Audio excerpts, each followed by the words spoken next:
Imaginez un instant le bruit sourd des cloches d'une cathédrale séculaire. Non pas celle que nous connaissons aujourd'hui, mais une cathédrale enveloppée dans les brumes d'un matin de 1725. Des cris lointains de marchands résonnent, se mêlant au cliquetis des fers à cheval et au roulement des chariots sur des pavés inégaux. Vu du ciel, Strasbourg se révèle, un labyrinthe fascinant de toits pentus et de colombages, serré entre les bras protecteurs de l'île et les imposants remparts qui la ceinturent. Les ponts de pierre enjambent la rivière, des artères vitales pulsant de vie, reliant les quartiers et assurant la circulation des biens et des hommes. Une légère brume matinale flotte au-dessus des cheminées, ajoutant à l'atmosphère déjà dense de cette cité hors du temps. Nous vous invitons aujourd'hui à un voyage hors du commun, une plongée immersive, non pas dans un livre d'histoire, mais au cœur de la vie strasbourgeoise du début du XVIIIe siècle. Loin d'une simple visite touristique, notre objectif est de vous faire ressentir le pouls de cette ville à une époque charnière, d'en explorer l'architecture, d'en comprendre les rouages sociaux et d'en percevoir l'âme. Oubliez vos repères modernes, car nous allons remonter le temps pour marcher dans les pas de ses habitants, respirer l'air de ses rues et décrypter les secrets de ses pierres. Strasbourg, en 1725, ce n'est pas n'importe quelle ville. C'est une cité au destin unique, passée de ville impériale libre du Saint-Empire romain germanique à cité française en 1681, après un siège mémorable. Cette transition a créé une cohabitation culturelle et politique fascinante, où les traditions germaniques se mêlent aux influences françaises naissantes. En 1725, le règne fastueux de Louis XIV s'est achevé 10 ans plus tôt, mais son empreinte est encore profondément ancrée dans les esprits et les institutions. Le jeune Louis XV vient tout juste d'être sacré roi, mais l'ombre du roi Soleil plane encore sur la cour et les provinces. Strasbourg est alors un véritable carrefour, un lieu où l'histoire se tisse à chaque coin de rue, entre deux mondes. Nous avons choisi l'année 1725 pour sa représentativité exceptionnelle. C'est une période de relative stabilité après les grandes guerres de la fin du XVIIe siècle, mais avant les bouleversements industriels et sociaux qui marqueront le siècle. Strasbourg est alors en pleine affirmation de son identité alsacienne sous administration française. La ville conserve ses particularismes, ses lois, ses coutumes, tout en s'intégrant progressivement au royaume de France. C'est un moment d'équilibre délicat, où le passé et le futur se rencontrent dans un présent vibrant. Notre fil conducteur sera la découverte. Nous explorerons les lieux emblématiques qui ont traversé les siècles, mais aussi les recoins oubliés, les ruelles discrètes qui recèlent des histoires insoupçonnées. Chaque bâtiment, chaque place, chaque pont a une fonction, un rôle à jouer dans la vie quotidienne de l'époque. Nous chercherons à comprendre comment les habitants vivaient, travaillaient, priaient et se divertissaient. Nous tenterons de saisir l'atmosphère particulière qui régnait, bien loin du tumulte de nos villes contemporaines. L'objectif n'est pas seulement de voir, mais de s'imaginer et de ressentir. Et pour piquer votre curiosité dès maintenant, saviez-vous que Strasbourg, cette ville frontalière, souvent associée à la bière et aux choucroutes, était alors un centre de production de soie réputé? Oui, des artisans spécialisés y travaillaient cette matière précieuse, créant des étoffes luxueuses qui s'exportaient bien au-delà des frontières alsaciennes. Ou encore que ces canaux intérieurs, aujourd'hui symboles pittoresques de la petite France, jouaient un double rôle essentiel, celui de défenseurs infranchissables et d'artères commerciales vitales, permettant l'acheminement des marchandises au cœur de la cité. Ces détails, souvent méconnus, soulignent la richesse et la complexité de cette ville qui ne cesse de nous surprendre. Préparez-vous à un voyage fascinant où chaque pas est une découverte, chaque regard une leçon d'histoire. Notre promenade commence donc aux abords des remparts, ces imposantes murailles de grès rose qui cernent la ville, témoins silencieux des sièges passés et garants de sa sécurité. Leur présence est omniprésente, structurant le paysage urbain et rappelant à chaque instant le statut stratégique de Strasbourg. Nous longeons ces fortifications, imaginant les sentinelles veillant sur la cité. Le grand pont apparaît alors, point névralgique de toutes les entrées et sorties, où l'on perçoit déjà l'effervescence de la vie strasbourgeoise. Ici, les charrettes chargées de marchandises se pressent. Les piétons se frayent un chemin entre les soldats en faction et les collecteurs de péage. C'est le carrefour des destins, un lieu de rencontres et d'échanges où le murmure des conversations se mêle au cliquetis des sabots. En nous aventurant plus profondément, les rues se resserrent. Nous voilà plongés dans le dédale des ruelles étroites et sinueuses, pavées de galets inégaux. Les maisons à colombages, avec leurs façades colorées et leurs toits pentus, se penchent les unes vers les autres, créant une atmosphère intime et parfois un peu sombre. L'air est imprégné d'odeurs variées, le pain frais sortant du fournil voisin, le cuir des ateliers, le fumet des échoppes de charcuterie. Il n'y a pas d'éclairage public la nuit, ce qui rend les soirées particulièrement sombres et potentiellement dangereuses, hormis la lueur tremblante des lanternes portées par quelques passants. Chaque maison abrite une multitude d'activités. Au rez-de-chaussée, l'artisan travaille, le commerçant vend. Aux étages supérieurs, la famille vit et dort.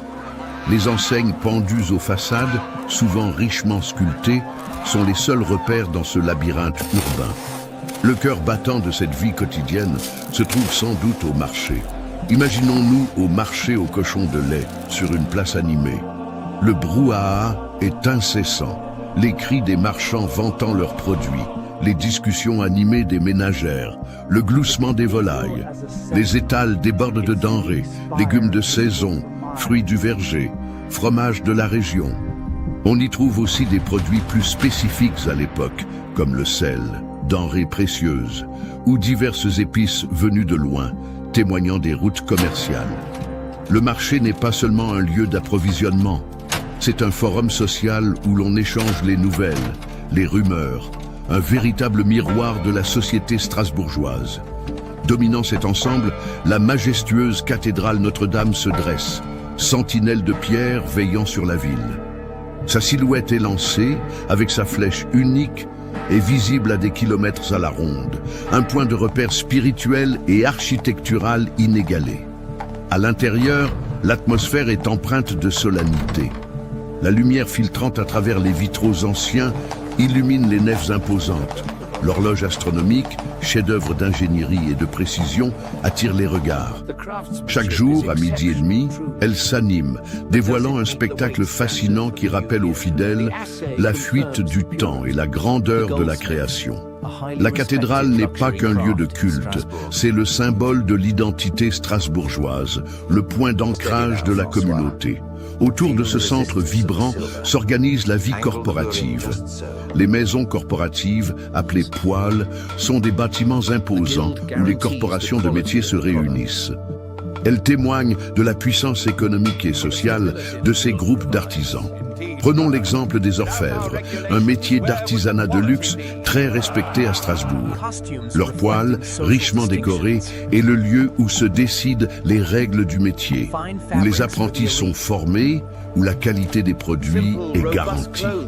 La transmission du savoir-faire, de maître à apprenti, est la pierre angulaire de cette économie. Ces corporations sont de véritables piliers de la société, assurant la production, la régulation et la solidarité entre leurs membres. La vie quotidienne des habitants est rythmée par ces structures sociales. Les costumes de l'époque reflètent les distinctions sociales, les étoffes fines et les couleurs vives pour l'aristocratie et la bourgeoisie, les habits plus simples et robustes pour le peuple. Les moyens de transport sont limités. Chariots et charrettes pour les marchandises, quelques rares carrosses pour les plus aisés. La marche est le mode de déplacement le plus courant. L'eau est une ressource précieuse, puisée aux puits et aux fontaines publiques, car les systèmes d'assainissement sont encore rudimentaires. En nous éloignant un peu, nous découvrons les ponts couverts avec leurs tours médiévales. Ce sont les vestiges d'une défense urbaine ancestrale, encore très active en 1725.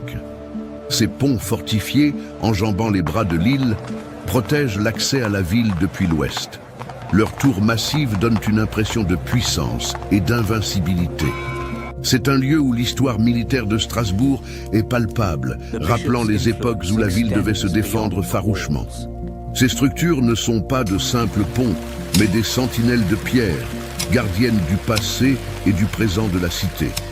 En 1725, le site que nous connaissons aujourd'hui comme le majestueux Palais Rohan est encore en pleine transformation. À cette époque, l'endroit est dominé par la résidence épiscopale, un ensemble de bâtiments qui abrite l'évêque et son administration. L'évêché de Strasbourg exerce une influence considérable, à la fois politique et religieuse, s'étendant bien au-delà des murs de la ville. C'est un centre de pouvoir spirituel et temporel dont la présence symbolise l'ancienne autonomie de Strasbourg. Les fondations du futur palais, qui deviendra un chef-d'œuvre de l'architecture baroque, sont déjà en gestation dans l'esprit des architectes et des mécènes. Nous pouvons imaginer les plans ambitieux, les discussions animées, anticipant déjà la splendeur qui allait naître de ces terres, un écrin de pierre pour les princes évêques de Strasbourg. Non loin de là, la place du marché aux chevaux, future place Gutenberg, bourdonne d'activité. Loin de l'image statique d'une place commémorative, elle est un véritable cœur civique et commercial. Les chevaux y sont vendus et achetés, les transactions se concluent, les nouvelles se partagent. Autour de cette place animée s'élèvent des bâtiments aux fonctions diverses, des résidences bourgeoises aux échoppes de marchands, en passant par des édifices administratifs. C'est ici que la vie quotidienne des Strasbourgeois s'exprime avec le plus de force. Un carrefour où se croisent toutes les couches de la société. La statue de Gutenberg n'existe pas encore, mais l'esprit d'innovation et de savoir est déjà bien présent dans l'air. Car Strasbourg est aussi une ville de savoir. Son université jouit d'un rayonnement européen considérable. Fondée au XVIe siècle, elle est un pôle intellectuel où se côtoient étudiants et professeurs venus de toute l'Europe. Les disciplines enseignées sont variées, théologie, droit, médecine, philosophie. Des figures marquantes de l'époque y enseignent, contribuant à forger la réputation d'excellence de l'institution. La vie étudiante, avec ses codes et ses traditions, anime les rues de la ville. Les tavernes et les auberges résonnent des débats passionnés et des chants joyeux, faisant de Strasbourg une véritable cité universitaire. Cependant, cette richesse culturelle n'est pas sans tension. La coexistence du français, langue de l'administration royale et de l'élite montante, et de l'allemand ou de l'alsacien, parlé par la majorité de la population, crée un mélange linguistique unique. Les efforts d'intégration à la France sont palpables, mais la ville conserve jalousement ses spécificités locales, son dialecte, ses coutumes. C'est un défi constant de concilier ces deux identités, une danse délicate entre l'assimilation et la préservation de l'héritage. Pour échapper aux rigueurs de la vie quotidienne, les Strasbourgeois trouvent refuge dans divers loisirs. Les tavernes sont des lieux de convivialité où l'on se retrouve autour d'un verre de vin ou de bière locale. Les jeux de société, les spectacles de rue, les conteurs ambulants animent les soirées. Les fêtes religieuses, nombreuses et colorées, ainsi que les carnavals, offrent des moments de rupture avec la routine, des explosions de joie collective où les hiérarchies sociales s'estompent un instant. Le fleuve Ill, quant à lui, est une artère vitale. Il serpente à travers la ville, ses eaux portant le commerce et le transport. L'activité portuaire est intense. Barques et barges, chargées de marchandises, naviguent, des bateliers manœuvrent avec habileté. Le lien entre Strasbourg et le Rhin est fondamental, ouvrant la ville sur l'Europe, en faisant un carrefour commercial stratégique. En achevant notre voyage, nous réalisons que Strasbourg, en 1725, était une ville d'une complexité fascinante. Un carrefour d'influence, un lieu où le passé médiéval côtoyait les prémices de la modernité, où les cultures françaises et germaniques s'entremêlaient. Cette immersion nous révèle non seulement une ville d'antan, mais aussi la permanence de certains éléments, l'écho des voix d'autrefois sous nos pas. Strasbourg, en 1725, est un témoignage vivant de l'histoire, un rappel que chaque pierre, chaque rue, porte en elle les récits des générations passées. que nous révèle cette immersion sur notre propre rapport au temps et à l'héritage.